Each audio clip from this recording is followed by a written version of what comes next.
I'm introducing you to my Victorian Day cupcake. We have everything on here is edible. The cupcake itself is got a flat top on it with a little lace like handkerchief. We got a nice little clutch purse, a hat box, and a mirror. So I'm going to show you how to put this together. Hi, alright, so I'm going to show you how to make the clutch for our Victorian purse. And I have just some gum paste here, and it doesn't matter about the color because I'm going to drape it. We're going to make two logs. It's the same premises as if you were carving a cake and doing the logs to drape like a shopping bag or a open purse. It's almost that same technique. So if you've already done that, you should be pretty good about this. The only difference is obviously we are not using cake and we're not going to do a lot of carving. So you want one of the logs to be longer than the other because the clutch is comes down at an angle. Should almost be perfect. I don't want the clutch to be too big because remember we're working on a cupcake and we have quite a few things going on there. I did not get enough of my gum paste. Let me get a little bit more.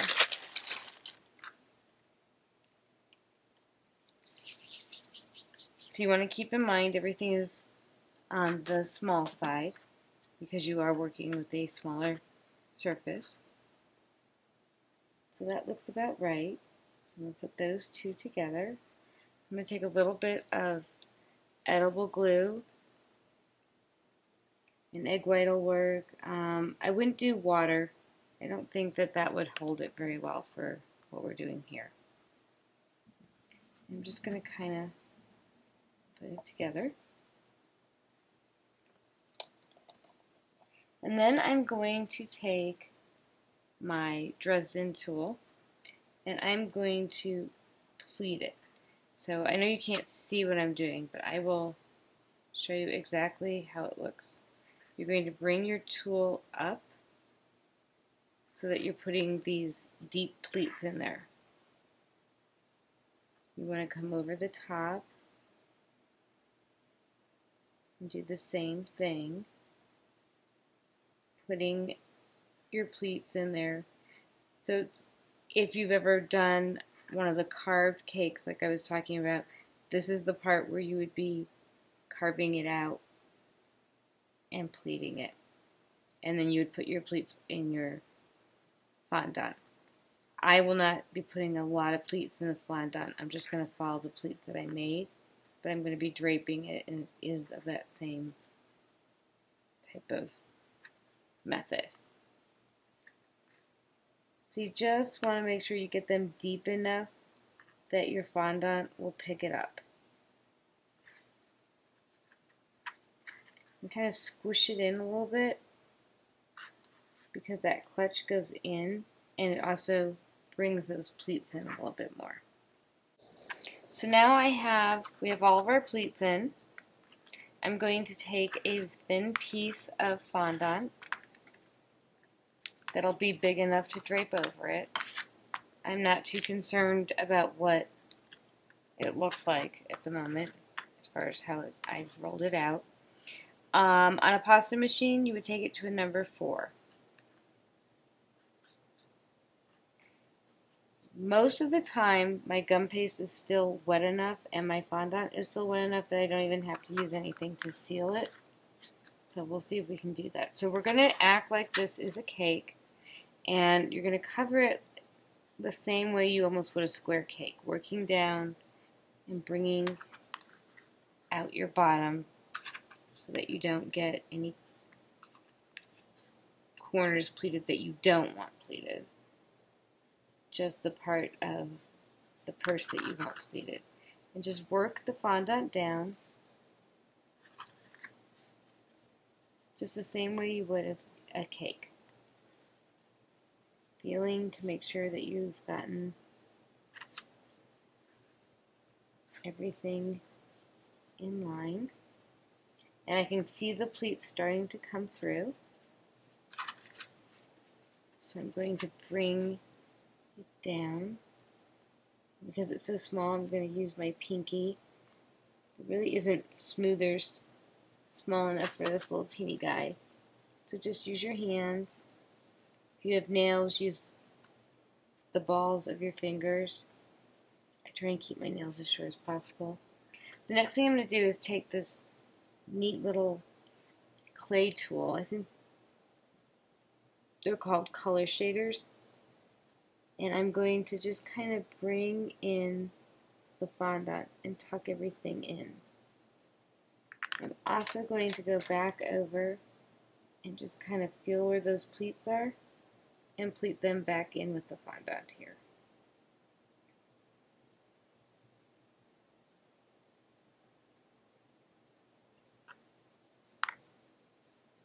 And get that all smoothed in. I brought in the size of my clutch. Most clutches kind of have that indentation, so I'm going to do that here. I'm just working the fondant into those pleats.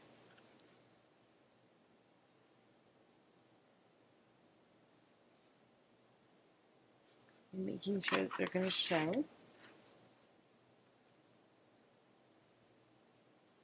And then I'll decide what side is going to be on the front of the cupcake.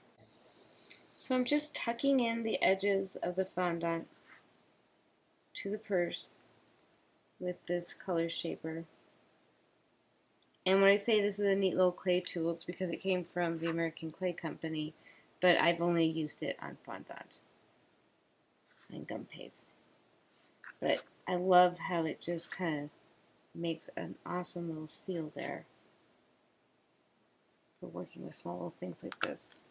So I'm going to go ahead and cut my excess off.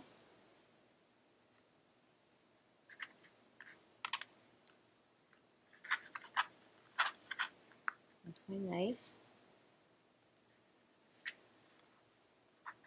And then I'll tidy up just a little bit. But as you can see, this is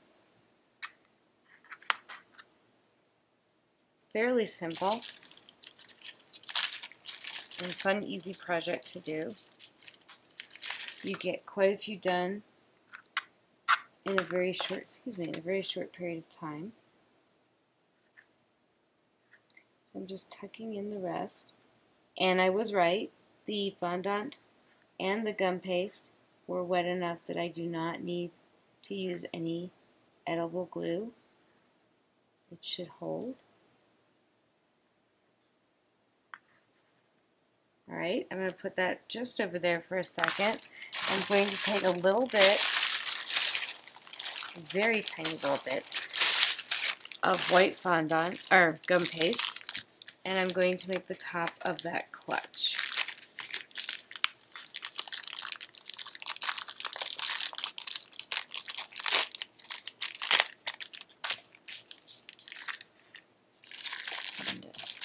I like this one better.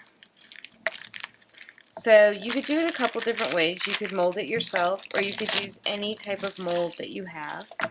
I used 2 different molds for each purse. I used this one for one and this one for the other. I think I'm going to go ahead and go with this little square one again. And you want to make sure, I've got a little bit too much, that it fits in there pretty nicely. So if you've ever used molds, this is about maybe a little bit bigger than a pea size, fitting in here real nice. But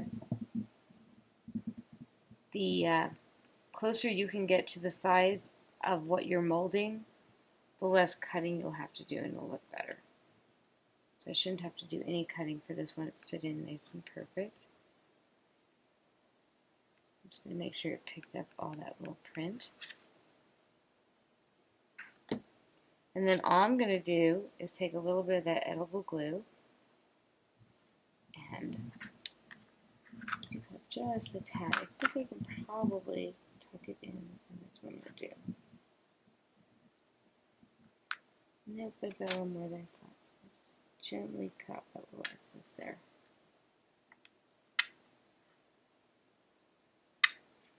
Now, if it had been more than that, I probably just would have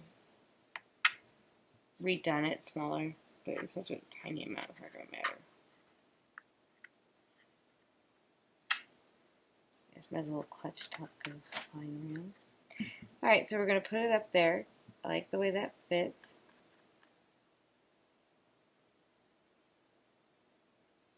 I'll put a little cornstarch on my hand. I've noticed that I'm sticking to my gum paste. So we're just going to glue that on with a tiny amount of edible glue.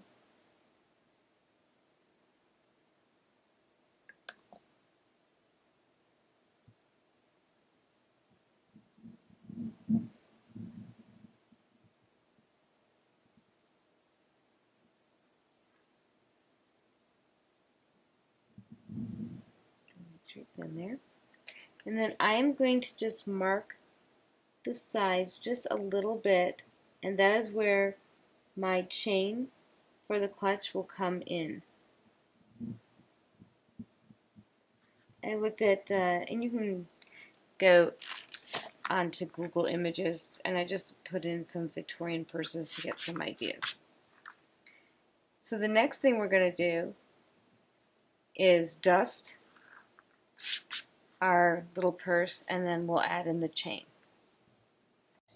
Alright, so I petal dusted my little clutch with Sugar Flare Plum and some antique gold so that it would look a little bit aged. And now I'm just going to make a chain.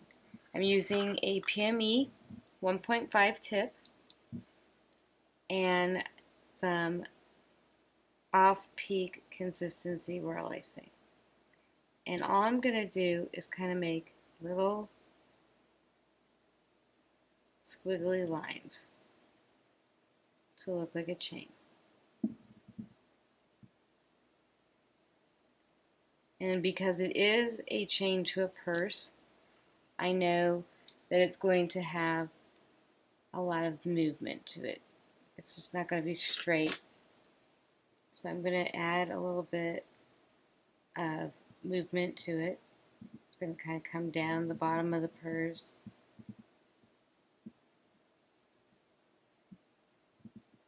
Come around. Maybe a little bit shorter up in one area.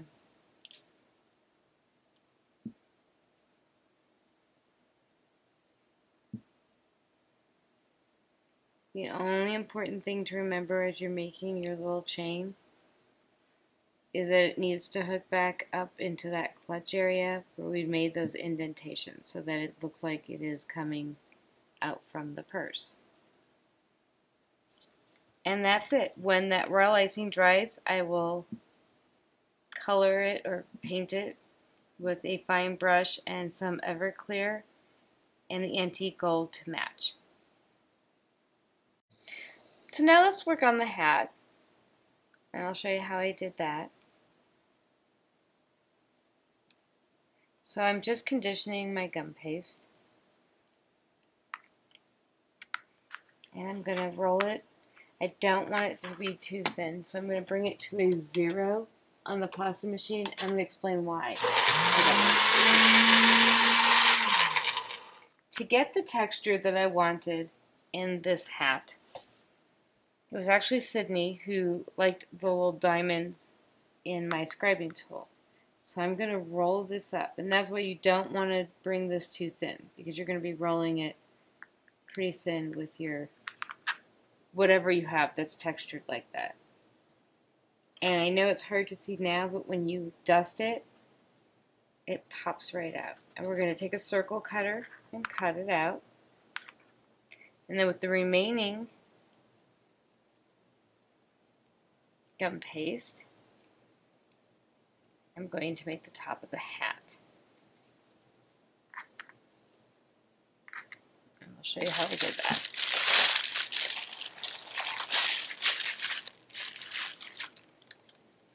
So you want to make a ball, and you want to kind of get it as seamless as possible. And then I keep losing him.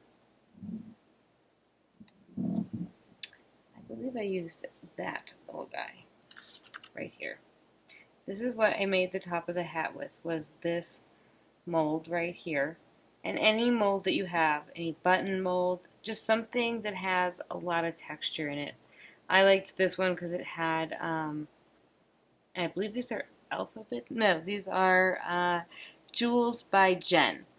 I'm sorry, these are Jewels by Jen molds, and I use them for a lot of things. But that's the top of my hat right there. So you just kind of want to center that in.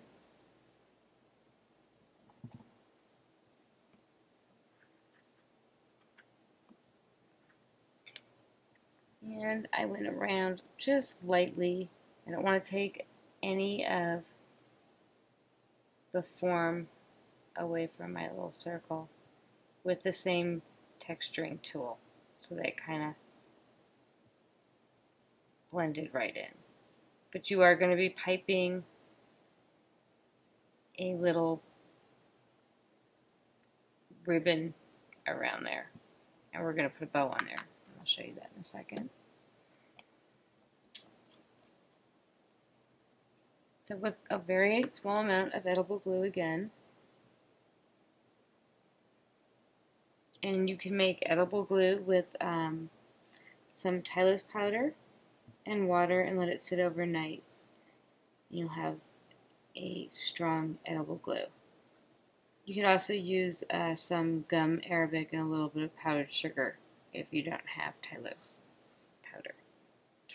So we've got that on, and that is the top of it.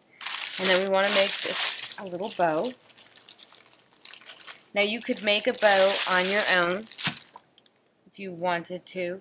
I have this neat little impression small bow molds, and I'm going to go ahead and use those guys.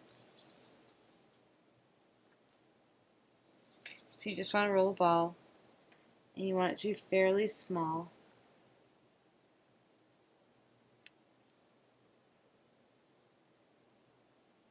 And put enough pressure in to get your impression. Pull it out without losing anything, any of your shape. Move him to the side for a second here. And just go in and take your X-Acto knife and cut this one out. On the bow one, and I've tried so many different times, no matter how small I get my little piece of gum paste, I'm always doing cutting. So, and I think that's because of the tails. Well, I know that's because of the tails. So just know that you're going to need to come in with your X-Acto knife and cut a little bit of it out, and then go back and kind of soften your edges up a little bit. So I'm just going to cut this out. Again, another easy decoration for your cupcake that makes a huge difference. When people see these little Victorian cupcakes, they're always asking me, how did you do that? How did you do that? And if they only knew how easy it was.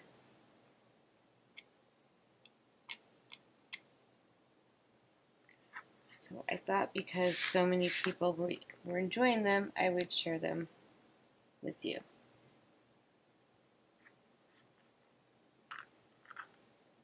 So we're going to go and dust our hat and dust our bow, and then we'll put our little ribbon around there. So you can see all the detail that popped out when I put on, I used a bronze luster dust, and now I'm just gluing the bow onto the hat, like that. So all I have left is to make a little ribbon border around my hat. Alright, so now we're going to just pipe our little ribbon around here because the bow's going to have a ribbon. And we're just going to do a little beaded border with a tail. My tail doesn't want to let go.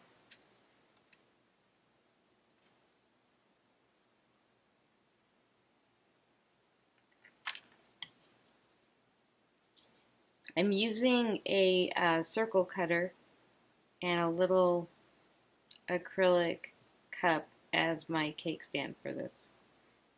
I couldn't find anything else that would hold it. And just like the purse chain, when this is dry, I will color it, and what I will do so that it can match my bow is I will take the Everclear and mix it with the plum dust that I did the bow in, and then I'll darken the bow in certain places where bows would look darker, like in the center where it's creased, so that it matches nicely. So you just want to go and do just a normal little border. I would not go any bigger than a 1.5 tip for this because it is so small and you don't want your border to take over your hat. But it's such a fast little decoration that adding that special touch with the royal icing just kind of makes it. That little guy just doesn't want to go in there, does he? And what you want to do is end underneath the bow. And I'll usually take a little scriber, a turkey tresser, and tuck it on in. So as soon as that's dry, we will go ahead and paint it. So I'm all set up here. I decided that to show you 2 of the 4 little accessories that are going on my cupcake. If you want to pick your own accessories and play around, that's great. But I'm going to show you how to put them on. So I'm going to start with my little hat box, and I ended up putting a blossom flower on the top. And I'm just putting some royal icing on here so that it will stand. Or not stand, so it will connect. And then I'll put my purse on. Same thing, I'm just going around the edges here. I'm not going all the way to the edge in case it decides to come spitting out at me.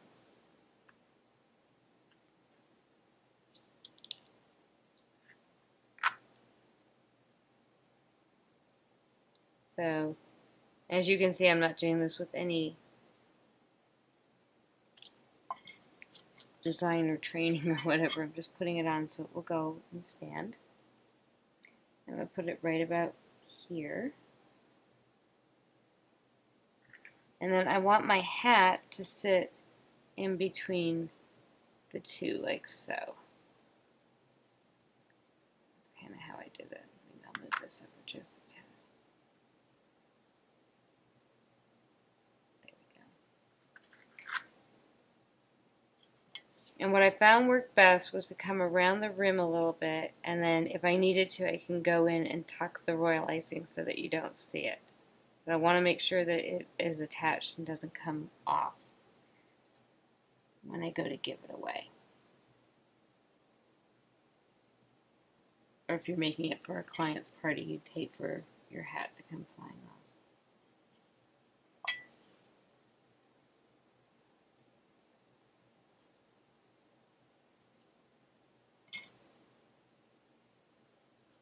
And then we'll just put our mirror on in the front.